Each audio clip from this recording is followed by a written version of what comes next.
We are here with Sheafer from Redwood. If you guys don't know him, I'm gonna say check him out because it is a fucking fantastic. I was just listening to the EP from 22, and I'm like, I was so enthralled with it because Right the on. the soundscape, it like encapsulates you and just takes you on a fucking ride, dude. It's awesome. Sweet. Thank you, dude. I appreciate that a lot. I think it's really good. And am I right? It you alone did everything? I did. Yes. God, good for you, man. Thanks, man. Yeah. I mean, I'm trying to kind of present it as like a project because I've had friends work with it, like work on it with me and everything. But Hmm. um yeah, I started with my first solo project, Bloodshot Buffalo, and that was all recorded just really poorly. It was just like me just trying to record, you Hmm. know. I I would Was I would like record it all on an iPhone. So like a black metal project. kind of, yeah. I mean, yeah, I've never really been into black metal, but that's a lot of people that are into black metal said that they liked it. I'm like, well, that makes sense. But you know, and but I learned how to record, with mics and with a DAW and with, you know, actually mixing on my computer and everything. And I started doing that and I started kind of releasing stuff for Bloodshot Buffalo. But I feel like if you heard a Bloodshot Buffalo song that was recorded well and you liked it, and then you looked at the old stuff and it was all recorded on an iPhone, it's kind of like, so I started Redwood, and that's kind of like the new collection of better produced stuff. And it's pretty much the continuation. Oh, right So on. that's what I'm sticking with now. Well, I really enjoy it. I think the songs are really well crafted, what I've heard. Thank you. I'm really looking forward to the EP that comes out tomorrow, I think. Yeah. Yeah. Saturday, June 1st. Yeah. Yeah. So I'm like, man, this is really fucking cool. Do you Thanks. have any plans to put a band together and do like live? Not at the moment. I'm working on. I got a lot of life stuff going on. I've actually been sitting on this album for or this EP for like, I want to say 6 months or so. And I just didn't release it. I've just been listening to it on my own. Um, and I haven't shown it to anyone, and I haven't done anything with it. And it's a really slow moving project. Mm. But it's not so much. I mean, I'm in a band. I'm in Dear Lord, and Dear Lord is pretty much the same vibe. It's the same kind of thing. But that's like the live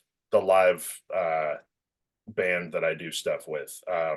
Redwood was more intended to be a project, more of like a studio project and music videos and kind of like media kind of thing. Yeah. Uh, but Dear Lord is the live show, but it's a totally different band. So yeah, Okay. yeah. Well, now I got to check out Dear Lord. I really like the Redwood stuff, though. I'm like, God. Thanks, man. Actually, Dear Lord we have a single coming out on Saturday too. Oh, right on. Yeah, so it's called Dark Matter. It's a single. We worked on it for like 5 years, and we just haven't put it out because we went through a couple bass players, and finally the new bass player learned it, and we've been playing it live, so we figured we put it out. So that's coming out same day. Right on. That's cool. You're gonna have a busy Saturday. Yeah, definitely. Like, Yeah, some people I've contacted some people about helping with promotion and everything. They're like, "Yeah, you're like competing with yourself." I'm like, "Not really, man. It's just, I mean, a single's a lot different than an EP, and an EP is different than an album. But with a single, it's kind of like, hey, we're still alive, you know?" yeah. Well, and it's a, hey, I'll take up, 5 minutes of your time instead of like 60 minutes of your time for an album, right? Exactly. Yep. And I tried to keep it like with Redwood too, like I mean, that we'll probably talk about, but I tried to do from start to finish of the album. I tried to have like this kind of synthy sound behind it so that it's intended to listen to full through the whole EP because Yeah. it's only 22 minutes, so it's not. So there's some songs out there, but plenty of songs out there with like in the stoner doom realm. That's 22 minutes is a short song sometimes, you know. Yeah. Like I figured I'd do like the whole EP like that. Each song is like 5 minutes or so. But with the Dear Lord single, that's it's like I think an 8 minute song, something like that. But not much longer, but Even that's not terrible, you know? yeah, it's all palatable, you know. Yeah. So There's yeah, a there's a band out of New Zealand. They just had an EP come out, Bag Seeker. okay. It's 5 tracks and 53 minutes, 52 minutes. Jesus, dude. One of the tracks is like 21 or 22 minutes. Jesus. Yeah, see, I can get behind that. Like, what's that one band? They came out with a song, what is it? Saint Karloff.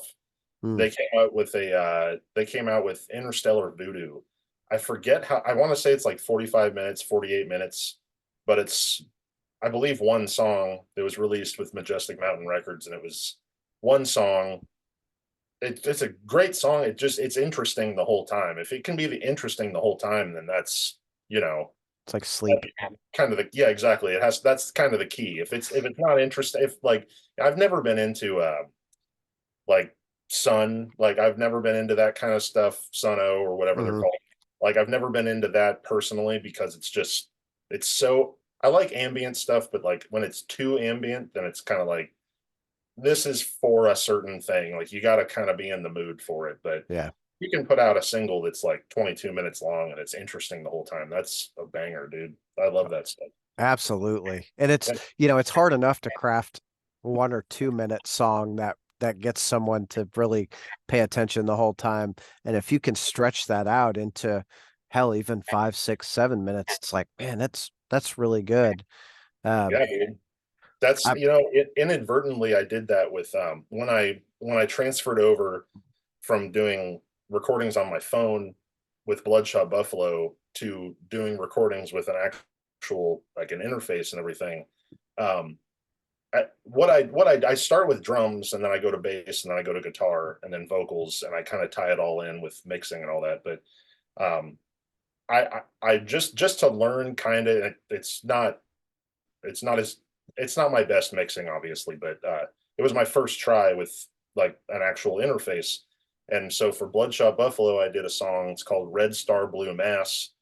Um, like I said, it's not the best mixing, but it was my first try. And I forget how long the song was. I want to say it was like 15, 20 minutes, something like that. But it was inadvertently like that. I did like a super long song as a single, and and I tried to keep it interesting the whole time. But it's not easy. I mean, it's not easy to do a song that's that long, but it's really mm-mm. fun to put it together. So yeah, it's enjoyable. I love that kind of stuff. Yeah, super Yeah. cool. What Oh, man. what got you like initially playing music? What bands or artists like really piqued your interest? When I first started playing bass when I was 12. Um, and I just started with like AC/DC, Black Sabbath, just the standard stuff. And I feel like if you're going to start an instrument, if like with rock, I've always thought that starting with bass is the best because it's the bridge between guitar, like melody and percussion, drums, because it follows the drums and you get finger techniques and all that. So Hmm. I figured I'd start really easy with bass and just like solid, normal AC/DC, like just the classics, stuff that wasn't too hard. And from there I branched out. I used to go. We had a Best Buy in town, and it used to have like a mini Guitar Center in the back. And so my mom she'd be returning stuff when I was a kid to like the stores nearby in this like strip mall, and I'd sneak over to Best Buy and go to the Guitar Center in the back because I didn't have a drum set, and I would go into this like drum room where you can kind of test out drums and everything, and I would just put my earphones in and try to play, Sabbath songs or AC/DC, Led Zeppelin, whatever. Led Zeppelin I couldn't do, obviously, but I would try that kind of stuff, and that's how I got into drums, and uh, then guitar later on. And so it was more of like I tried this instrument, and then I wanted to try that one, and then that one, and just go from there. And I never really took lessons or anything, so I was pretty self-taught with all that stuff, and it's just been like just naturally just fun. Like I just got into it, just realizing at a certain point that Like, what if I took, I like AC/DC, I like Black Sabbath when I was a kid, and I'm like, what if I took those two and was able to make my own sound out of the two, my favorite AC/DC song or my favorite Zeppelin song or whatever, and try to formulate my own thing. And that's kind of what got me into it. So just being able to make my own music with it. And so that's what I'm doing now. Yeah. Long, it took a long time, but doing it now. Dude, they say, what do they say? That which is worth having is worth being patient or working for. Totally. And, Totally. if you play for 6 months, unless you're some miracle genius, you're not going to be able to play or craft a song, like what's on that last Redwood EP at all. Totally. Yeah. So, You got to make it for yourself too. I mean, mhm, I know a lot of people, especially these days, I feel like a lot of bands make music for what's going to get the most likes or what's going to get the most views or, what sounds the most like this band or, or they dress a certain way or they, and I know that that's typical for music, but it's like, I feel like the best music that I've heard in my life personally is music that where you know about the origin story of them making it for themselves. mhm. And so if you're gonna make music or if you're gonna do a solo project, especially like it's gotta just be for you. Like I said, I sat on the album for like 6 months and just listened to it on my own. I'm like made little tweaks here and there and stuff like that. But if you don't enjoy it, it's what's the point? Well, that's exactly it. And it's, I think that's why I seek out more underground music Mhm. because most of, I mean, I would say 95 to 98% of those bands are making music that they like and they want to hear. Mhm. And it translates so well, to the listener, especially to someone like me. I'm a nerd. I love music and to Sure. be able to hear something that just makes you go, "Holy shit, man, this is just awesome." And Totally. the rest of the world is kind of, almost left out. You're Yeah. like, "Oh, it's Totally. mine. It's all Yeah. mine." Especially when it's like a brand new band and you see that they only have a few listeners and Yeah. you're like, sweet, like, I found something that's not mainstream. I don't know. Some people don't care about that. I care about that. It's like if you find a band that no one really listens to and they just kick ass, it's like that's the best. I love that feeling. Like because Oh, then you yeah. like oh, they have a bunch of releases and I can spend a whole week just listening to this. So And I it's can tell people about it and go, "Dude, listen to this." And they're like, "Oh, that's so cool." yeah, exactly. And especially if you're like eclectic with your music taste and everything, if you have just if you're into thrash and death metal and black metal and stoner doom and all that stuff, like you can hit up your friends that are into certain things and be like, found this band, you're totally gonna dig them, maybe you won't, I don't know, but it's cool to get names out there and everything. I love doing that, like It, promoting other bands and helping them out, and yeah. it's cool too because it actually means something to them too, especially when it's like a small band. It's like it really means something to them because they're like, thanks for showing people our music because no one does that anymore. It feels like so. Well, you know, it, and I- I'm pushing 50, so growing Mhm, up, there was a lot of like tape trading going on. mhm, You know, you're sending tapes to wherever and getting something back, going, "Dude, these are so cool." And I feel like there's not that anymore. I totally, use I use Spotify so much, and today I ran across some band and I was like, "Oh, this is really good." It made me think of someone, and I texted it to that person. I was like, "Hey, dude, I think you're really gonna dig this." totally. Of course, they send me back something, and I'm like, "Oh, this is so fucking cool." Yeah, dude. I mean, that's the only thing I feel like Spotify is really good for these days is like the playlists and the discovery aspect of it. Hmm.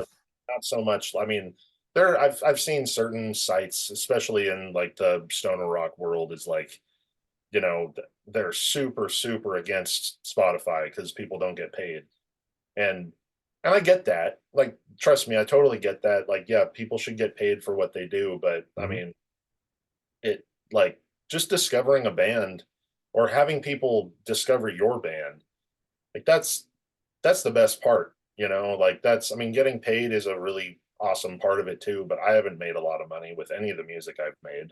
Right.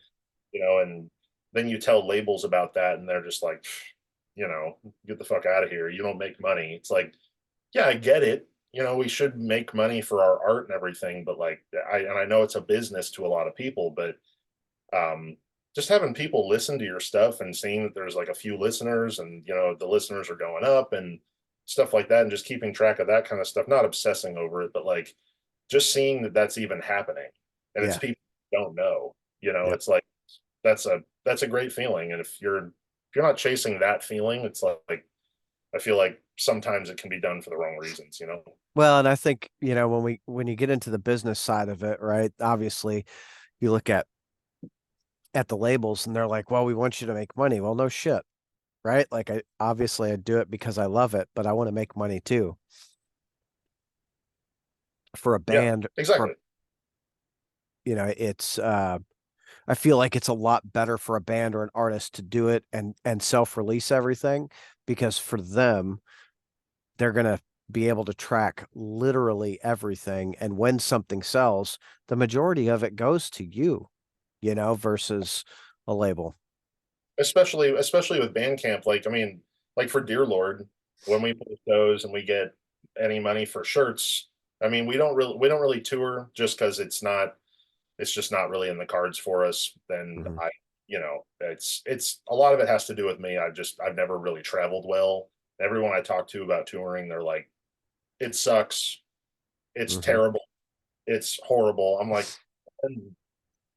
like way to sell it, you know? Like I'm sure it was really cool at one point and I'm sure it's cool for a lot of people still, but it's like, that's where a lot of the money is made is with merch and going on tour and everything, but that's where a lot of money is spent too is going on tour and it's asked like I also know that aspect of it is it's like, well, if we're talking about spending money going on tour to go somewhere to sell our band, we have to also know that especially with inflation and the way that things are here, in America, it's like so expensive to even do that. I'm from the Bay Area in California. It's like, dude, rent and bills and all that stuff, it's so expensive to think that we'd be able to do that and break even on something or it's like talking about my like I don't know, anyway I could go You on forever.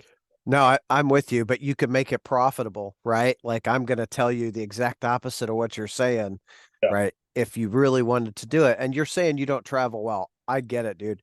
sure, Touring is not for everyone. totally. There's a band from the Bay Area called Hemorrhage. Are you? I know about hemorrhage, yep, for Yeah. sure. So talking to those guys, obviously they're not like uber rich or anything, right? They're like everyone else, but uh, when I talked to John, I think he said they do somewhere between 400 and $1,500 a night just in merch sales. Wait, Holy yeah, sh holy shit. they also have a a bus that they show up in I mean that's a big thing right there. It's like they also have a bus that they show up in and Mhm. just the street and like that's amazing. I would love to do something like there's another band, Drug Sauna. I don't know if you ever heard of them. Mm-mm. um, Same kind of concept. It's basically a two piece. It's like a bass player and a drummer, and they pull up in a van in front of shows, and it's like a shitty Dodge, like old 70s Dodge van, and then they have a huge smoke machine and lights and everything, and they play their set, and that's that's more than a band in my opinion. That's more than just like, yeah, we're a band, we play venues and stuff. Like Hemorrhage, they have committed to like we're a band that pulls up to huge shows where everyone's there to see huge shows and we're going to commit to that, and that's awesome. Like of course I'm not surprised they make that kind of money, So that's awesome. I think what they committed to is not going, oh, we have to go play a venue. Like Totally. we want to play a show. How do we make that happen? Yep. Oh, well, venues aren't letting us in as much as we want. Well, Totally. shit. Let's get a bus and do it. Okay. They Totally. did it. And I totally support it. I totally support yeah, it. That's, I just but also that not everyone can do that, but agreed. but what they're doing is fucking rad. Like I Yeah, totally support it. I hope to see them sometime. That would be awesome. It looks like a really cool experience. And yeah. like, but if there were more bands doing, really, really unique things like that, then yeah, I could see a lot more bands really coming up in the scene and coming up with the money to make better albums and get more merch and make a bigger name for themselves. So I love what Hemorrhage is doing, but I just know that we're probably not going to do But that. right. And Yeah, my point was, right, it's going to be different for everyone, right? There are, of course, the bands who are like, yeah, let's get a bus and do the thing. And then there are bands like Redwood. Hey, dude, it's a studio project. That's where we do it. It's a lot of fun, totally. and Yeah, there's room for all of it, which is, I, yeah. Just do whatever you feel like doing. yeah.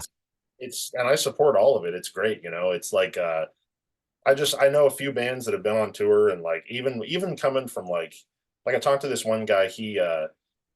I forget his name, dude, but he was a roadie for Toxic Holocaust when they came through Petaluma, and uh, he just now he's doing way bigger stuff. He's working with like Drake and like Hmm. touring stuff with like Drake and a bunch of other names like that. But I was talking to him at a show like.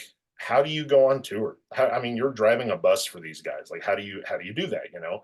He's like, dude, I work in a screen printing shop uh, and I rent like a room for like 400, $500 a month. And like and I can kind of come and go as I please. And, and that's awesome, you know, but that's definitely a lifestyle, Oh yeah. and I'm not talking down on that lifestyle at all. I'm just saying that's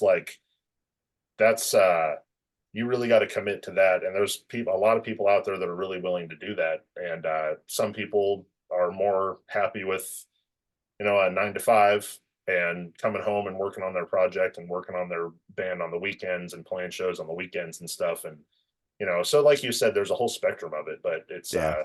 Well, just, you know, a lot of the roadies, right? I don't know, is that a PC term, whatever. Uh, a lot of the techs though on the road, they have a lot of things that they do when they're off the road to make money. So I got a buddy who um does tour manage. He does tech. He did tech for municipal waste the last run they had here in the US with nice. Nick Crott, who, you know, um so he does all that, and then I don't even know what else he does. Oh, he's a home inspector. Okay. So Right on. you buy a Yeah. house, he'll inspect your house. Like, oh, that's fucking cool.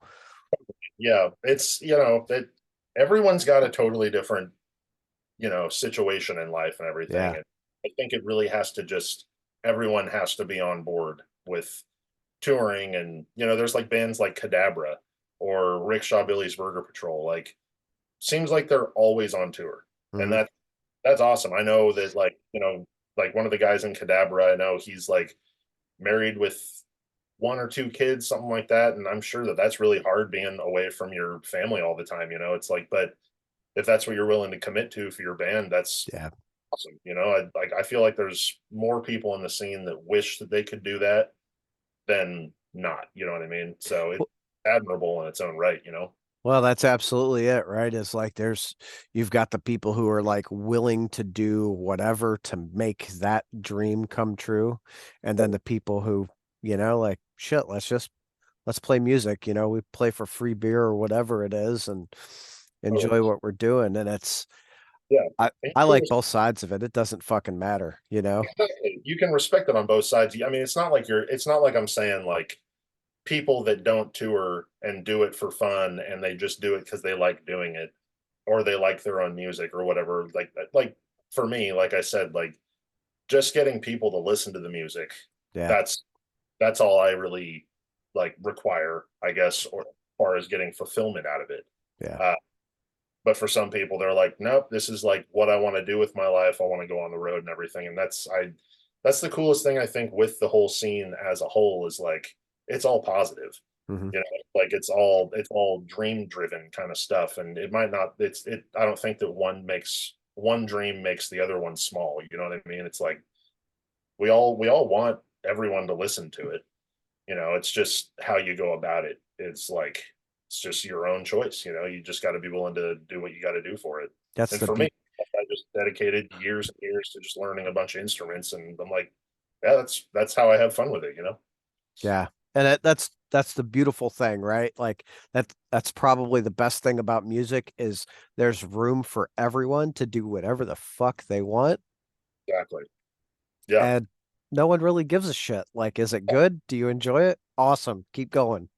Totally. And it's funny too, you say that. It's like I used to say for a long time, like when I was a teenager, obviously, when I was a teenager and I was a kid and everything, I used to say a lot like, oh, I hate that band, or I Hmm. hate that music, or I hate that genre or whatever. And it's like, yeah, the coolest thing about it is like it's art at the end of the day, obviously. Hmm. And someone really cared about it, someone really cared about making it, or someone didn't care about making it and they just wanted to make something super raw, and that was them caring about it. Like, so it's, I don't say that anymore. I don't say I hate it, because it's like I don't hate any of it. It's, I used to say I hate jazz, but now I listen to a jazz song, which I don't listen to jazz, but I'll hear a jazz song, I'll be like, that's fucking ninja stuff, dude. Yeah. Like guys that play jazz, guys that play like certain kinds of country, stuff like that, like any of that stuff. It's like they like it just as much as we do. They're doing the same thing. It's just a little different. So, but anyway, I don't know where I was going with that, but yeah. No, no, that's exactly it though, right? Like But you don't you don't have to like everything, right? Just like what you like. Who yeah, cares? there's room for everyone in it, basically. So I So try and tell my daughter. She's like, but I like she's embarrassed her first concert was Justin Bieber, and I'm like, so what? whatever, Like that's what like. you loved him, you went to see him, like who gives a shit? My first concert was Michael fucking Jackson. Like That's rad. That's pretty cool.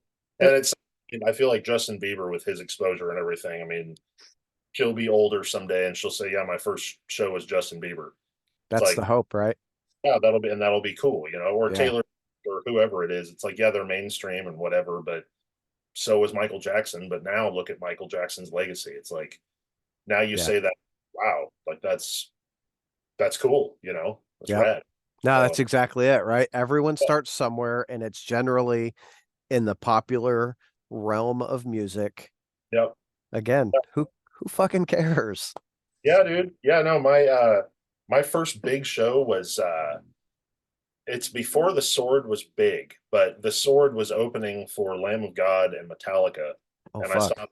it was a rad show, but it was just the story of it was really cool because my dad took me.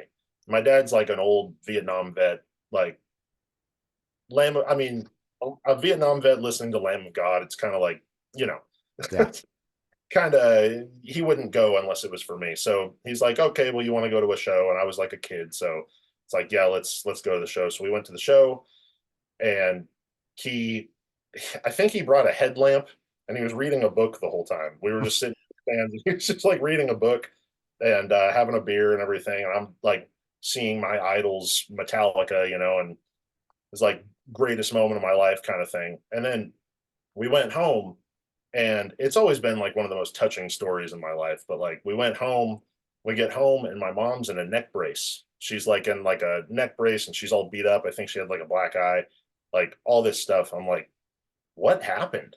Like, what happened to you when we were gone? And she finally told us, she was going through an intersection. She was going to the store, and she was going through an intersection straight. And when people are supposed to yield before they turn, I guess, like some like 16-year-old that didn't have his license that was like joyriding or whatever, T-boned her. And instead of hitting the brake, he hit the gas, and he like drove her into like a driveway and wrecked the car, totaled the car, all that stuff. And I was telling her, I'm like, Mom, why didn't you call us? Like, why didn't you tell us Right. that everything? She's like, I didn't want to ruin your big night. I knew that was like the big night for you. That was your first big show, like that meant the world to you. And you've been working really hard at playing music and everything like that. And I know you really wanted to see them. So I didn't want to bother you guys and bring you guys home. I'm like, that's just the best mom ever, dude. So Yeah. But I'd have like holy shit. But I'd yeah, have been pissed. Like, mom, what the fuck? I know, exactly. I'm like, you're in a neck brace. You're all bruised up from the whiplash and all this stuff. I'm like, you should have called. And she's like, no, I didn't want to ruin your night. Like it was your big night and means a lot to you. So, that's it's stuff like that, like, having that kind of support from your family and your loved ones and everything. It's just, that's what also makes it wanting you to, it makes you want to just keep going with it. For sure. Well, So, because other people see the passion that you have for it, and it's like, ah, yeah, yeah, exactly. There's a whole story behind it. It's not like, oh yeah, I play, a couple Sublime songs on my acoustic guitar at parties. Like it's not like that. It's like, no, this is like what I love to do. It's like everything to me. So I got I got a funny acoustic guitar at a party story. yeah. This is years ago, probably 20 years ago. Um, I lived in this upstairs apartment in this duplex. Me and my girlfriend and the neighbors downstairs were having a party. Well, the boyfriend came over and he's like, "Hey, why don't you guys come on down?" All right. So we come down, we're hanging out and they're playing guitar and just cracking jokes. And one of the guys is like, "Oh, you play guitar, right?" And I'm like, "Yeah, I mean, I mess around." So he throws the guitar to me and I'm like, "All right." So I play a song and everyone's like, "Holy shit." Now I say that because everyone expected me to be total garbage. I don't think I'm good, right? Sure. Yeah. Um, but they're like, "Holy shit, that dude never talked to me again." No. Like, I'm like, Oh man, that sucks. They're like, he's gonna fail. He sucks. You're just sweeping. That's crazy shit. You're like, fuck you guys, dude. That's, well, yeah, some people are like that, man. yeah. I just thought it was really funny because they expected it. I'm like, "Oh, that's like you guys are having fun. That's cool." And they're like, "Yeah, play something." And I'm like, okay." Boom. And I Totally. played a song I wrote. It was like 2.5 minutes or something. And Do you uh, remember what you like kind of, I probably couldn't play it anymore. I haven't played and God, I probably haven't played guitar really in 10 years. down? Okay. Do you remember what song you played though? It was a song I wrote. Oh, okay. You were just jamming out. Yeah. Yeah, that blows people's minds sometimes when I've done that before, like hanging out with, I don't want to call them normies, but like people that aren't into music, people, just normal people, and Yeah. I'll just noodling on something and they're like, wow, you're like amazing. I'm like, that's like the pentatonic scale, man. It's not, Right. it's like blues pattern kind of thing. I'm just playing whatever and like that's amazing. I'm like, thanks, man. I don't, Yeah. It's like someone else wrote it. I just follow the pattern, yeah. like, I'm like, I can name 20 people in my life that could play way better. It's like yeah. if you're blown away by that, like Jesus, dude, some people, yeah. Of course, then that's also annoying at parties when the guy comes out with the acoustic guitar and he's just a prodigy and you're Mm, all right, dude, like yeah. get it, dude, we get it. Yeah. You came to the party to play guitar, got it. Yeah. Quit showing us all up, damn it. Like, Yeah, it's not a concert, like right. book a show and we'll come to that. Mm, But yeah. Anyway. mm. So the EP, Mhm. what's it's gonna be? You said about 22 minutes. Yep, just about Okay. 5 songs, 4 songs. four four songs. Yeah, Okay. the he was 5 songs, just about the same amount of time. Um, but yeah, 4 songs this time. And the same uh the I like, like the first EP. I'm a again, right? I'm the older guy. I like to listen to an album start to finish Mhm. because I want to hear it as just a single piece of art. Right. You do the I guess the synth almost through. Yeah. So what I did with that, actually, I recorded everything.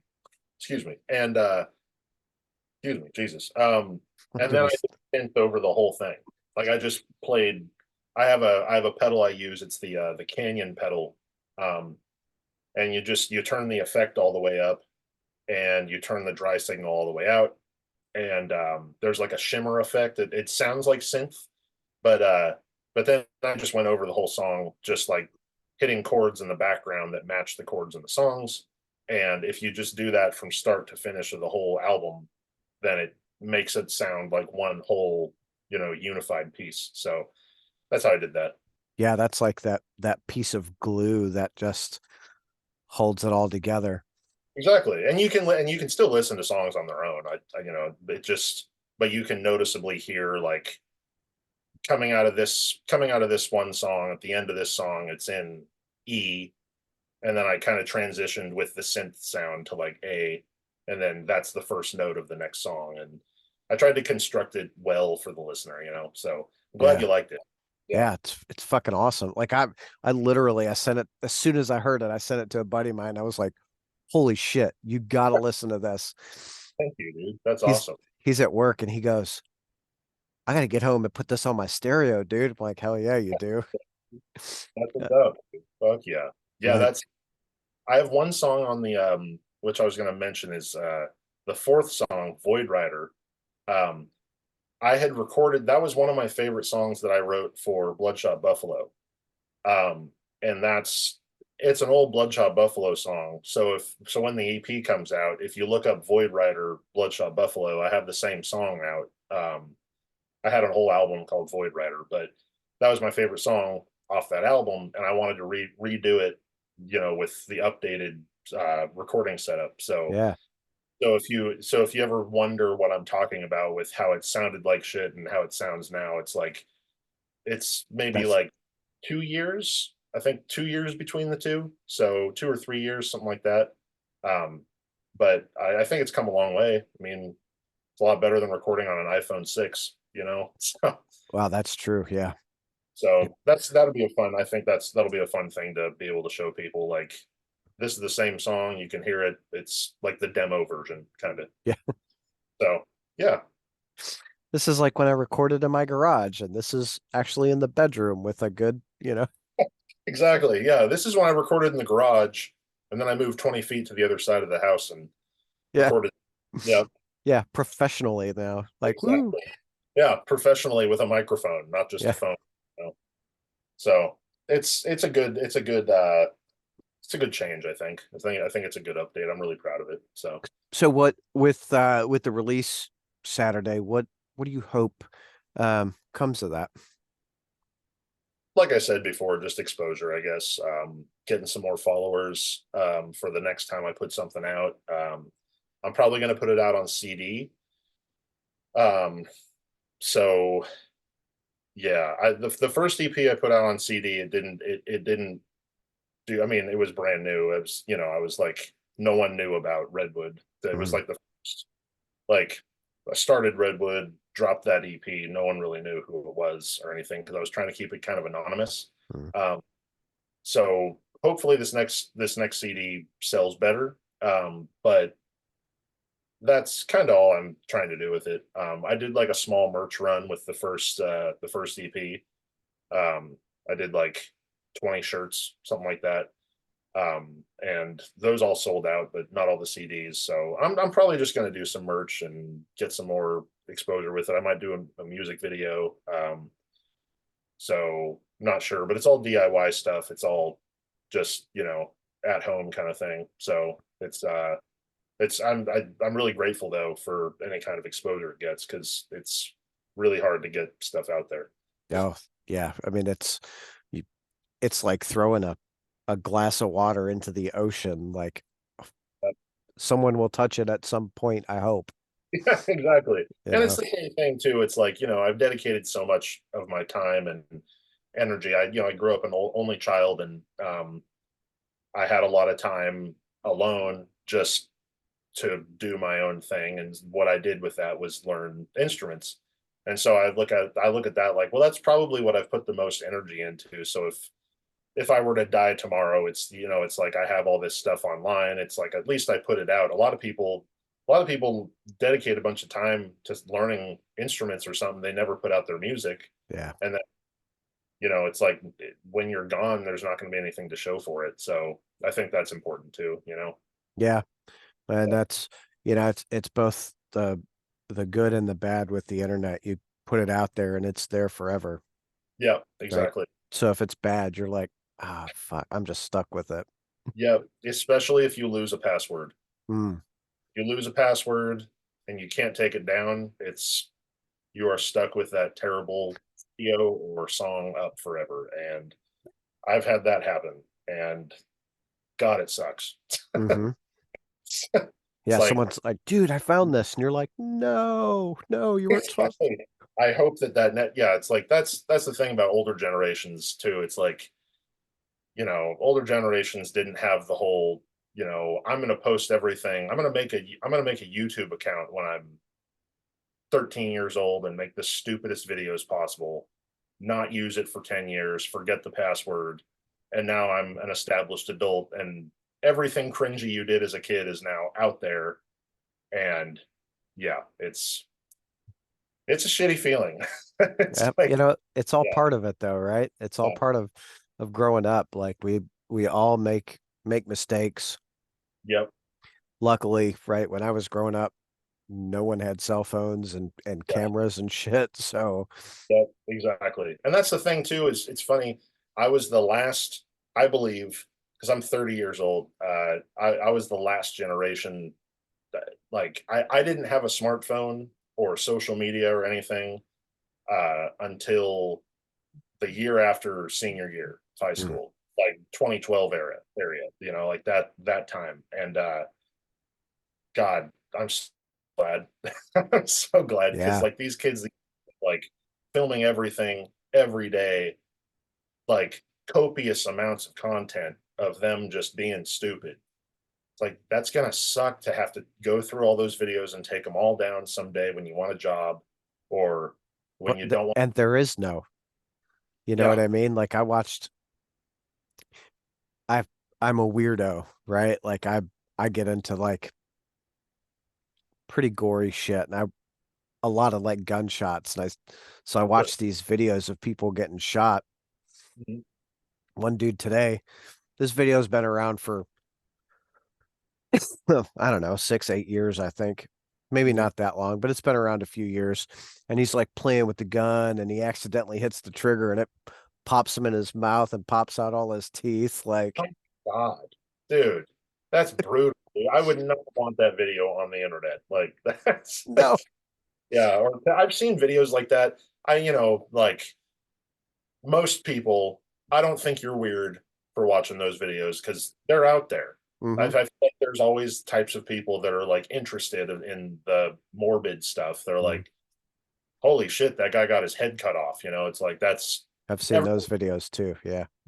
everyone's interested in being like, I wonder what that actually looks like. Not like a movie, but like, what's it look like when someone actually gets stabbed in the stomach or blown up or something? It's like, I don't seek those videos out, but like, I do like the videos where people are playing with a gun and it goes off and it's like a kid, or not a kid, but like a teenager. And And they're like, mom comes like, what the hell are you doing? exactly, like that kind of stuff. I'm like, God, you're so dumb, dude. Like, that's playing Hmm. with guns, doing stupid shit. That shit's funny. Yeah. But What what's your favorite instrument to play? uh that's a multifaceted question. I like, oddly enough, it's funny. I play guitar in Dear Lord. My least favorite instrument to play is guitar because I feel like it's the one that I'm not bad at it, but I'm not great at it. I can only do so much because Hmm. I'm self-taught. I have the most fun. Like if it was up to me, I would be playing bass in a band. Um, just because I like the versatility and the simplicity of playing bass, and I like singing too. So playing bass and singing is a lot easier than playing guitar and singing, in my opinion. Yeah. Um, but I have the most fun playing drums. I wouldn't want to play drums in a band. I've done it before, like for little side projects, and I just panic the whole time. If I can't hear the bass or I can't hear the guitar live and I lose myself in it, it's like it's the loudest instrument. It's the most dynamic instrument, I think. Percussion, Yeah. it's like if you lose something or you lose your place or something like that, it's kind of like, fuck, It like it stands really nerve out. wracking. Yeah, exactly. Like if the drummer fucks up, the drummer fucked up. If the guitarist fucks up, you don't always know. The bassist, you probably won't know at all. Right. It's, the singer, if the singer fucks up, you can probably tell if it's melodic. But if the drummer fucks up, everyone tells and it looks stupid. It makes the whole band look bad. So Yeah. Yeah. So, but I have the most fun playing drums. It's like an actual workout. It's you can feel the whole thing. It's a movement. You get out of breath playing it. Um, but playing bass is pretty much my. I feel like that's what I'm best at. I also think that that's the other thing too is like I can only do so much. Um, like I know I can like put songs together and write my own music, but uh, I feel like people that devote all the time that I devoted, or way more time than I've devoted to music, like if I were to take all the time I devoted to learning bass, or sorry, if I took all the time that I learned like bass and drums and guitar, if I took that and I put that all into one instrument, I would be way better at that instrument. I'd probably be in a different kind of band. I'd probably be more driven and more like dedicated to that one thing, and I'd probably be a little bit more optimistic about it. But since I play all the instruments, like I said, like with jazz, it's like jazz drummers, they're ninjas, dude. Like that's all they do. Yeah. But with me, like, yeah, playing all of them, I feel like I can only do so much, but I'm not like a prodigy at any of them or anything like that. I just kind of know what feels good. So that's a really long answer. That's but yeah, It's okay. that's It stayed on the tracks. yeah, yeah, definitely. It's like I said, multifaceted answer, but yeah, I'd say bass. I'd say bass. That's probably my favorite. The Yeah, short answer, bass. bass, probably Unless bass. unless I want to work out, then drums. Exactly. Yeah, and if I want to be self-conscious, guitar. Yeah. So, you know, but depends on what I'm in the mood for. So who's your favorite bass player? Uh, I mean, I like Geezer Butler, from Sabbath. Hmm. He's, I mean, it's just like mostly just bare bones. Is it John Paul Jones from Zeppelin? Yep. Um, yeah, I really like their technique because it's the backbone of everything. If you get into like again jazz, like Victor Wooten, uh, I watch him play anything like with slap bass and kind of stuff like that, and it's That like dude's nuts. I'm like I don't know what you're doing, dude. I don't even I lost track of with or Geddy Lee. It's like you look at that kind of stuff and it's like I have no idea what he's doing. I'm not he's playing guitar right now. Yeah.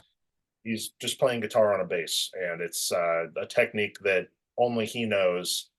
Um, I also like Les Claypool, but he's another one of those like crazy. I met him. He actually lives nearby.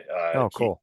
I met him in a thrift store, and I was just looking around at random shit, and I look over. I'm like, fucking Les Claypool. Got it. Cool. Like the most people's reason to start playing bass. It's Yeah. like, yeah, but yeah, he's amazing. He's a nice guy in person. But yeah, I mean them probably. Okay. Yeah, Those are good people. I watched an interview with Victor Wooten, and it was just like a little 3 or 4 minute clip. yeah, And to start watching it, it was like he's explaining something, and the more I listened, the dumber I felt. yeah. He's like, well, I did this for blah blah blah blah blah, and it was like, are you're speaking Spanish, dude? Like, I don't. I have no idea what you're saying, man. Like, Yeah, like you're the best bass player in the world because you have a reason for everything, and I'm over here like I don't even know what half of this means. yeah, I've heard him talk about like rhythm before, and he's playing like I can't. I'm not going to pretend to know exactly what he was saying, but he was just talking about how like you can just play if you just play like these three notes, it fits with anything. And I'm like, yeah, okay, whatever. And he starts doing it, and I'm like, fuck, he's right. Like, like I know what he means. I can't explain it, but Yeah, like he means like he's just talking about just music theory. And when people get into music theory, it's like, all right, you lost me. yeah, I didn't go for this. I didn't study for the test. yeah. It's yeah, but yeah, Victor Wooten, that guy's nuts, dude. I remember this one video, Victor Wooten and this guitar player guy. I don't know who the guitar player was, but he was doing slap on a guitar, and it was like guitar and bass doing like a battle between each other. Hmm. I don't know the guitarist's name, but it was just watching both of them. I'm like, not into the music really, not really my cup of tea. It doesn't really move me, but Hmm. I can totally appreciate it. Like these guys are like god level. Like, Yeah. That's yeah, first time I saw Andy McKee play, I was just like, I have mhm. never known how to play in my entire life. You're over here like playing an entire song, like four different parts on the strings, and then you're playing two more parts, like beating it. I'm like, Yeah, you're like, cool, man. I have no idea. Like, you lost me. Like, it's yep, fun. It's like watching an Olympian. You're like, I could never pole vault. I could never pole vault. I could never, run the 100-meter dash. Like, I couldn't do any of that kind of stuff like them. But it's cool to watch. You yeah, know, so same yeah, kind of same feeling. yeah. Very, very big feeling of inadequacy. Like, oh shit. Yeah, exactly. Wow, I suck. Cool. If only I could do that, I'd probably be somebody. Yeah. But Thanks for pointing it out to me even more. Damn it. exactly. But like, and you're fat. Like, cool. It's like right Damn on, dude. it. Yeah, Yeah. same thing. Oh shit. That, so I think I think the Redwood music really needs to be out on vinyl. I do too. That would be great. I would How do love we how do we make that happen? that. Oh man, lots of money, lots. Mm-mm. Yeah, it's. Do you have an idea? I do. Do you? Yeah. What's the idea? So I've got a couple of buddies who have labels, Okay. but they're boutique labels. Okay. Um, and they do small run vinyl. That is what I've been looking for years. That's there's one guy I think would be really, really into it. Yeah, I'm gonna actually talk to him tomorrow and see if I can't pitch him an idea. that would be awesome, dude. That would be Um, really. That's the hardest thing is talking to labels. I've always felt it's like they want all your. I get it. Like I get it. It's a business to them. It's mm, a lot of labels are a dude who has business experience and maybe not money to spend or just throw around, but like usually it's like a dude with a big garage full of boxes of vinyl and he's keeping track of like sales and all that stuff. And that's great. Like that's cool. But they got to make money too, mm, usually. It's like they're not going to just help you out with an order of thousands of dollars. It's like, right. but if you can find someone like a boutique label, like you're saying, like that would be fucking awesome, dude. That would be great. I agree. I would love to have it on vinyl. I would way rather have it on vinyl than CD. So Oh yeah. Don't do the CD.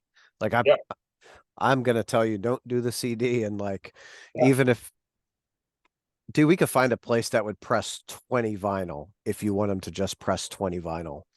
I would love that. The funny thing is too, I'm I'm I'm I'm not way ahead of you on that, but I commissioned the artist. His name's Mirko Gastow or Mirko Gasto, or I don't know how to say it, but he's from Germany. He did the album cover. He's been doing a bunch. He just did an album cover or like merch for Pentagram. He does like a bunch of album covers and stuff like that for Heavy Psych Sounds records or Yeah. you know immaculate stuff. And the guy's like the nicest dude ever. I think he's like my age, but he's just a really nice guy, super easy to talk to, everything like that. And I told him, I'm like, I don't know if I'm going to do CDs or vinyl or something, but if the time comes for that, I would really like a full format of like the inside cover with the lyrics and the back cover and all that stuff. So I already have all that stuff. Right on. So if So that now comes we just need to put it together. exactly, I have everything ready to go. I don't have it mastered for vinyl, but I could figure out how to do that too. Yeah, Um, but that's doable. for sure. Yeah. That's so Pentagram, it's like a whole new band again. Yeah. Yeah. I never really got into Pentagram. I never really like totally dove into Pentagram, but I know that they're like godfathers in that genre. So Yeah, I mean it was like I think as far as doom goes, it's like Sabbath and Pentagram were like the two Okay. earliest like forefathers, right? Because you had Sabbath, which was like late 60s, and then Pentagram is 71, I think. I don't know how they didn't blow up even like I don't know how they didn't blow up with Sabbath, you It's know. it's because it was, if you look at the history of Pentagram, they were like play a few shows, take a break, right? So Play a few shows, write something, record something, take a break. And there was like, although Pentagram has been a thing for 53 years at this point, the their active spans have been very minimal. Like I would say over those 50 years, probably less than 20 years is active. Jesus. Yeah. Damn. So when they go on tour, it's a big deal. It's Yeah. yeah. I mean, I know they just signed on. I don't know if they just signed on for a new album. hmm Brand new album coming out this year. Okay, yeah, with Heavy Psych Sounds. hmm So, which is really cool. I mean, like Heavy Psych Sounds, they've been putting out bands that I've been super into ever since I got into the genre. So Right. it's cool working with Pentagram. It's like right on. That's obviously that's pretty much as high as you can aim for that genre. You Yeah. know, and of course it would be cool to see Heavy Psych Sounds work with Sabbath, but it's like, you know, who Yeah. knows if that but like Pentagram, obviously, if they're right there with Sabbath as far as influence, that's awesome for them. Yeah, it's really good. It's great for heavy psych sounds, but I think my understanding, and I'm not like an insider in any way, but Mhm. my understanding is everything you hear is Bobby has his control. Sure. And I'm not going to talk bad about Bobby because again, that's not someone. I don't know him. I don't know anything about him. I Sure. only know what's coming out, and it's like, Yeah. you Which know, which label is that? no Bobby Liebling from Pentagram. Oh, Pentagram. Okay, never mind. I thought you were talking about a guy from Heavy Psych Heavy Sounds. Psych, no. But like, you got Heavy Psych Sounds. It does a lot of really, really good shit. You've got like Ripple, that again, like Todd, man, he puts out some bangers like that last the Obsessed album. Holy Yeah, shit. yeah, he was working with the Obsessed. I forgot about that. Yeah. Yeah, no, I've heard some Ripple bands. I'm not sure exactly how many bands I know of on Ripple, but You'd be surprised. yeah, no, I know he works with a lot of bands though. I mean, I can't. What I mean is like I can't really name them off the top of my head, but is it High Desert Queen? I think they're with Ripple, right? I think so. Fire Down Below, uh, Okay, the the Obsessed, Mothership, um, Mothership, yeah. Howling Giant was for a minute. Oh, sweet. Okay, yeah. Um, We tried to get a show with Howling Giant, but it didn't work out. It was I think it was earlier this month, or yeah, it was supposed to be earlier this month, but that would have been a fun show to play with them, dude. Like they're on tour with Mars Red Sky. So have you ever heard of them? mm, like I know that name. Yeah, they're from France. They're like they go on like small US tours. Or I think this one's actually pretty big.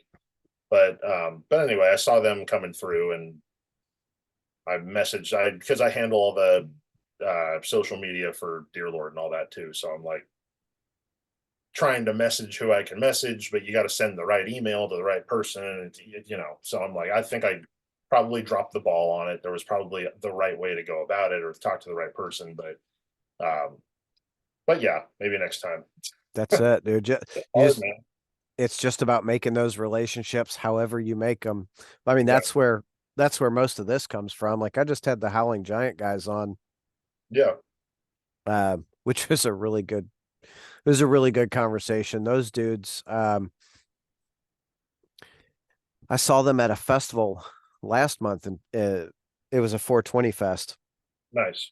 So a buddy of mine put it on, so I go, and Howling Giant played, and everyone's raving about Howling Giant, and I tried to listen to them, and I was like, yeah, like it's good, right? It's not, I'm not like, oh my God, it's so awesome. Yeah. And then I saw them live, and I was like, holy shit. Yeah, I imagine they put have you heard their cover of Rooster? Mm, if I did, I was fucked up. Oh dude, right after we're done, you gotta listen to it. Okay. I I I don't say this lightly at all. It is the best cover of a song I've ever heard in my life. Wow. Like, I've never heard a better like mainstream covers, anything like that. Like they cover Rooster by Alice in Chains is the best cover, like rendition, like because they change it a little bit too, Hmm. but it's like the best cover I've ever heard in my life. They're just amazing. So So I like that. It's I like when a band covers a song and changes it a little bit to make it theirs. yes, Because absolutely. otherwise, I'm like Jim down the road can learn how to play it just like that, Yes. And right? I think that's like there's two different kinds of covers too. It's like you're either trying to cover the song to sound just like the song. Hmm. It's fine. That can be like really impressive. You're like, Jesus, like that sounds just like that Leonard Skinner song or whatever the fuck, it's like it sounds just like it. Um, but and then there's the other side of it, like what you're saying is like doing a different rendition of it. And Yeah, I feel like they should have called it that. And it's more of a rendition than a cover, but it is a cover. It's just they add in like a heavier part and they make it, in my opinion, heavier than the song. right So on. like Jesus, dude, yeah, it's great. You got to check it out. Yeah, I'll definitely check it out. There's a band out of they were originally out of New York. I think they're out of Pittsburgh called Spotlights. Okay, And they do I love this band. They're what do they call it? Someone called it doom gaze, and I'm like, it fits so well. yeah, Uh, Theme Days kind of thing. yeah, but they Yeah, do a couple of covers of Soundgarden songs that I'm like, holy shit. Like that is so fucking good. I'll is it like edition kind of stuff? yeah, like they make it their own, Yeah, and you're like, that's what you want, right? Like if I want to listen to the original, I'll go listen to the original. And, I think the other side of that is it's really hard for a band to take someone else's song and make it their own. But when it's, they do, you're like, oh, that's exactly how I feel about this cover. It's like, man, that could be their song, like that could be it. It fits with their. They changed the chord progressions. They put in like a bridge that wasn't there before. Like it's different kind of harmonizing, different kind of solo stuff like that. And if you just change those fundamental little parts, it's like, yeah, you can make it pretty much your own song. But yeah, so yeah, I like. But what you said before, yeah, I imagine live they're fucking phenomenal. Like but absolutely. I was absolutely dumbfounded seeing them live. I'm like, holy shit, I've been missing it. I've been missing out. yeah, definitely. And I feel like they're one of those bands. Like when I saw Mothership for the first time, it was like right when I first started getting into the genre, and I was just listening to like I was listening to like Uncle Acid and who else was I? Who were they opening for? I think they were opening for Telekinetic Yeti. I think they were opening for them. Um, I could be wrong. Or Red Fang. That's what it was. Red Hmm. Fang. I was listening to like the bigger bands, and it's just a bummer when you see a band that blows your mind live and you don't know any of the songs. Yeah. Because then you go back and you listen to it. I'm like, fuck, I wish I knew that song because it would have been that much better. But yeah, yeah, that's probably how I would feel with Howling Giant because I haven't dove super deep into them, but yeah, seeing them live would probably be fucking rad. Yeah. There's another band, Fairy Ring. Fairy Ring's rad, dude. Love those dudes. Yeah, Their fucking live show is out of this world. Um, definitely, one of, I think one of this region's best bands. totally. They're out there hustling. I love seeing it. I think they're on King Volume Records. Yep, they are. Um, and they've got some new stuff coming up. Sounds fucking good. Yeah, dude, you should. Have you interviewed the guy from King Volume? I haven't. No. You should. I think what is it? Damn, he didn't. He sent. I got a vinyl. I want to say Todd, Tom, Todd. Sure, Todd. We'll go with Todd. Anyway, you should interview him. He's a funny guy. He's nice. He's really easy to talk to. Okay. Uh, but yeah, you should check that out too. He'd probably be fun to talk to because I know he's been really pushing, like trying to make the label and working on the label. And it's I know it was probably hard for him in the beginnings, but it looks like he's putting out some really cool stuff now, and Yeah, for it's sure. talk to him about it too. Yeah. Yeah, Yeah, I was actually thinking about that yesterday. I was like, oh, I did a quick interview with Fairy Ring. I think it was like 10 or 15 minutes. And I'm like, oh shit, I got to get the King Volume guy to come and do some shit. yeah. He's easy to reach out to. So Right yeah, on. that'd be a really easy interview probably. Yeah. He puts funny videos out and stuff like that. It's good for marketing, good for marketing the label and everything. So, but yeah, he's super easy to talk to. You'd probably Yeah. get a Everyone that I talk to says he's a really good dude too. So that's, definitely. I think that's the biggest thing is like you don't want to get involved with pieces of shit, like Yeah, totally. um You don't want to find it. Well, that's the cool thing too with this genre is like I haven't found a lot of pieces of shit. I right. used to hang out with the like the local punk scene in my area, and and hang out with punk bands and stuff like that. And not to talk shit about anyone specific, but like, man, dude, there are some in some scenes and in some genres, it's like the worst of the worst people. You're like, Yeah. these people just all they want to do is use you and backstab you and talk shit and be shady and support their own desires and use you and all these things. And I haven't ran into any of that with like the, psychedelic doom stoner desert rock scene. It's really nice. That's kind of why I transitioned over to it because it was more fun to play. It's not as elitist. Right. Of course, you do run into elitists in any scene, but um, they're they're cool. Yeah, everyone in the scene seems to be really cool, and all the label people seem to be cool. So Yeah, and I think that's a cool thing about the labels too, is they all like support each other, totally, you yeah, they know? they're supportive of bands, and even if they don't sign you, they're cool. They're like, yeah, your band's fucking rad. Yeah, Like nothing against your band. right. So yeah, Yeah. I mean, uh, that was the big thing. I think uh Fire Down Below, they sent something to Todd at Ripple and we're like, "Hey, just tell us what you think." And he's like, "Man, like I like it. I just don't have any room, totally, and he said one day he's like in the car and he's like, "Man, I gotta listen to that again." And he put it in and he's like, "Shit, I gotta sign him, like I've got to do something with that." I'm like, that's yeah, you've got something when someone listens to it and they're like, "Oh, I have to do something with it."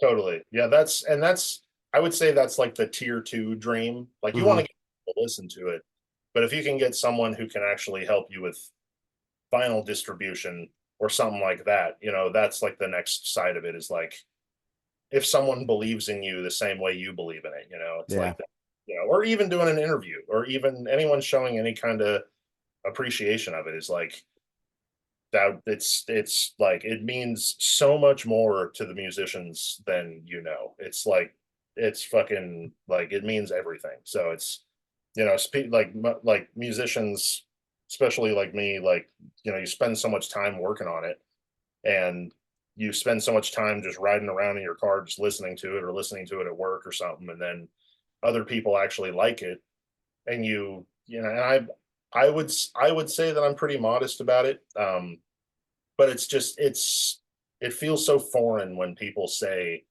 this is so good. It's like thank you. I'm Yeah. not gonna sit here and be like I know. It's like like no, I like that's yeah. Then everyone listens to it. They're all actually it sucks. Like fuck you. Like Yeah. you no one wants someone to be cocky about it, but like I think naturally, I just look at it like fuck. It's so cool when someone's into it. It's like it's an indescribable feeling. So Well, yeah, it's putting you out in the world and it being appreciated, right? Like yeah, it's fucking unreal, dude. It's really cool. that's cool as fuck. Yeah. So like I said, if you know someone that can help me with just small runs of vinyl, that's honestly what I've been looking for. Oh yeah.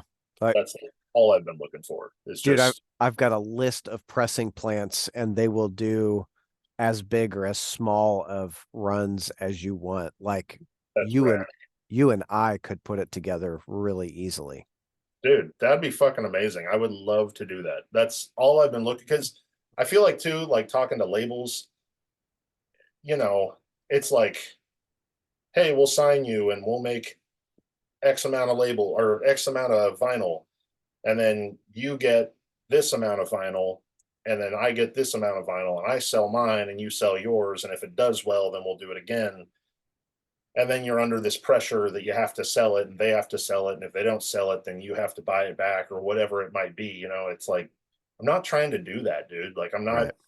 that just makes it into work. And I know that it is work for a lot of people that want to do it that way. That's awesome. If you want to do it that way, that's great. But I'm not trying to do that. I'm trying to make like 20 and put them on Bandcamp and sell them and be like, awesome. Now I'm motivated to make 20 more, you know? But Right. like saying, like, we're going to make 200, they better sell.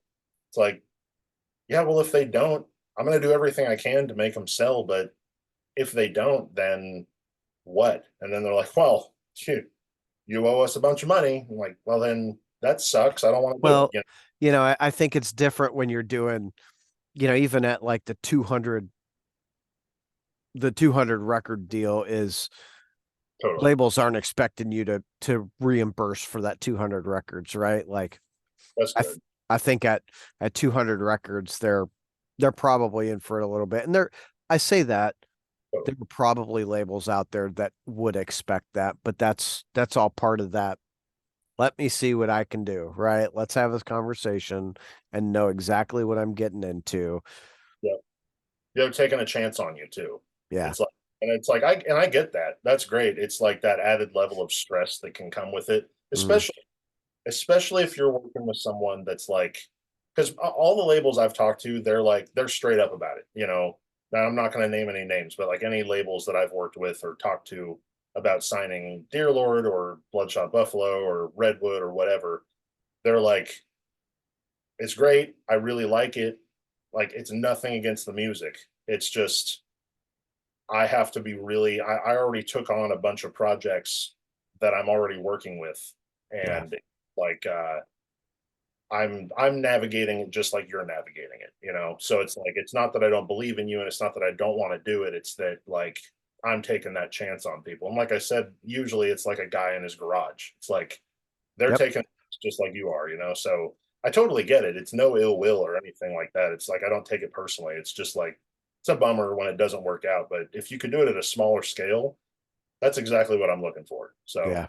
Well, yeah, the downside is those really small scale stuff tend to be pretty expensive, right? So that makes sense. like we could talk about it kind of off of here, but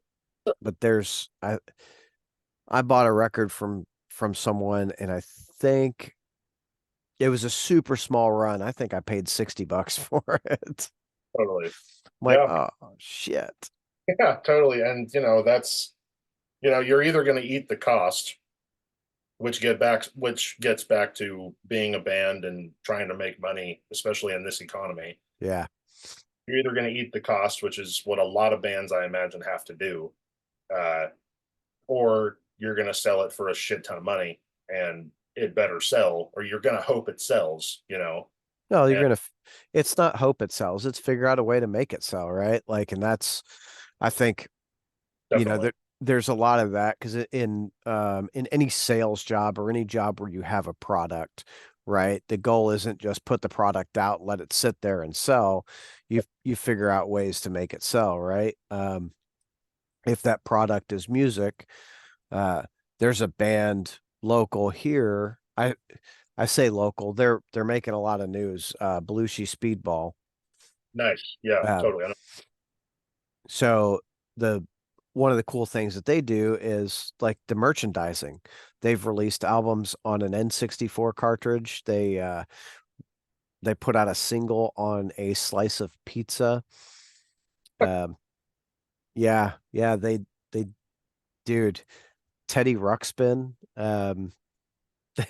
Like they do all kinds of crazy shit, and it's for them it's kind of multifold, right? So they not only get the recognition because of the unique merchandising, but it also gets their music out, which is good music, and they've got some pretty solid tunes, which is Totally. you Yeah, know and that helps too. yeah. I've seen bands that like, I mean, it's not really selling. It's not really in the realm of selling, but like I've seen bands on like random YouTube pages where like there's one, what is it called? Uh Fuck, I forget the name of it. But like no control or no, it's no something. Anyway, it's like a bunch of really, really DIY underground hardcore bands. Hmm. And I found one band, um, fuck, what are they called? Armor. Armor. Yeah, they're called Armor. And I listened to their album on YouTube and it's like, man, some bands, dude, like if this band put out vinyl, I'm sure it would sell out immediately. I don't know how they got on that channel, but because of that channel being like uploading that one album, Hmm. like thousands and thousands and thousands of views. And I'm like, I've there's maybe like one video of them playing in a garage, but like their Bandcamp, you look at their Bandcamp and they're like sell out of everything and sell out this and sell out that. And it's like whatever their whatever their marketing tool is or whatever they're doing, like it's one of those bands where it kind of seems like it's just let's just set up microphones aimed in the right direction and just kind of record whatever and it's just all fuzzy underground shit, and it's like and it's all hardcore and it's like really really fast and really aggressive and but it's like that worked. Just I'm not saying that that's the only thing they did, No, but like I think a lot of those bands though, especially like in that scene, yeah, that happens because they out there they're out there absolutely grinding and playing shows, and it's nonstop. That's I think that's where the challenge comes in. When you've got like the project, right? You've got Redwood, the that's not going out and playing and doing right. all the stuff, right? So getting the tunes out there, you're obviously not playing stages, so it becomes very much just an online presence, right? Shit, what can I do to really generate that? Okay, I need to do, maybe it's something crazy. Crazy videos or crazy stunts or something like that or just a funny video or something like that. It's like you gotta make and like I said, like with Redwood, I would like to put Redwood on vinyl. Hmm. I would totally like to do that. I would more like to put Dear Lord on vinyl because we have like an actual we play shows, we have a following, there's like a tangible thing there where it's Yeah, like go on our Bandcamp and buy shirts or buy, we have CDs, we have patches, we have pins, we have stickers, uh, all this other stuff that you can buy with it. yeah, That's like the group, and any money that we make with that, we put right back into more of it. So, but with Redwood, that's me. That's me with my money from work, putting like trying to get something started yeah, and and all that. But I would really like to do that though, for both bands. So yeah, like I just it's really hard to find or make connections with people that do that. But I think the Dear Lord we could sell it a lot better because I feel like there's a lot more. We've been around longer too, um, and there's like a place to buy it. You could actually get a vinyl at a show, or get a vinyl, you know, from the band, or get it signed or something like that. There's plenty of ways to make money with that kind of yeah. stuff. So, Well, for sure. I mean, that's the biggest thing. But I think, with Redwood doing those super small runs, it becomes a cult thing, totally. right? Yeah. People are like, oh, like I've got to go get, one of 20 or or one of 50 or whatever that is. And it's, Would 20 minutes, I mean, it's 22 minutes. Would that work for a vinyl? mm, Because I know that's good for one side, oh, you but could what probably do like you could do a 10-inch, I think. I think they're 20 to 25 minutes, something like that. okay. Yeah, yeah. I mean, however, I mean, like I said, that's all, the details and all that shit. But like I've never pressed vinyl or done vinyl before. I would love to. Yeah. Uh that's kind of I've told people before, I'm like, as long as I can do something on vinyl at some point, that's all I really want to do. Like I'll, it's I'll tell you, it's a lot more attainable than you think. yeah. I've well, you sold me, man. You sold me. Yes. Down, dude. Fucking Good. down. Now I got to get me a Redwood vinyl. Oh yeah, Uh, dude. Fuck yeah, dude. I'm gonna see if I have any shirts too. I might have some. What size shirt are you? Large. Large. Okay, I'm gonna look through my merch stuff and see if I have a large shirt from the last run we did. But Well, I appreciate that very much. if I do, I'm gonna send it over, dog. Hell yeah, dude. Oh Um, all right, Schaefer, dude, we've been fucking rocking. yeah, going for hell long, dude. Yeah, dude, I greatly appreciate your time. Totally. I love the Redwood project. I'm gonna do a deep dive into Dear Lord and see what I got there now, because now it's like in my brain. Yeah, man. Yeah, totally. And if you want to talk with me and the guys, that'd be great. We'd do the same thing here in the same room. Cool. Well, I'm just gonna preemptively say yes. Yeah, So that'd be great. I'll shoot you an email. We'll get something figured out for that over the next like week or two. That'd be And great. hell yeah, dude. I appreciate the support. I appreciate the conversation. Fucking really great talking with you, and I'm looking forward to putting it out. And I appreciate you sending it to people. And it's great, man. I'm gonna send your show over to a bunch of other people, and have them check it out and everything. And if I got any recommendations for you, I'll send them over. I appreciate that. This is how the world works, man. We It's true. help each other out. Awesome. Schaefer, go have yourself a great night, and I'll probably shoot you an email like tomorrow. All right. Perfect. That's great. Thank you very much. Have a good night, man. Yeah, you too, man. Thanks. See ya.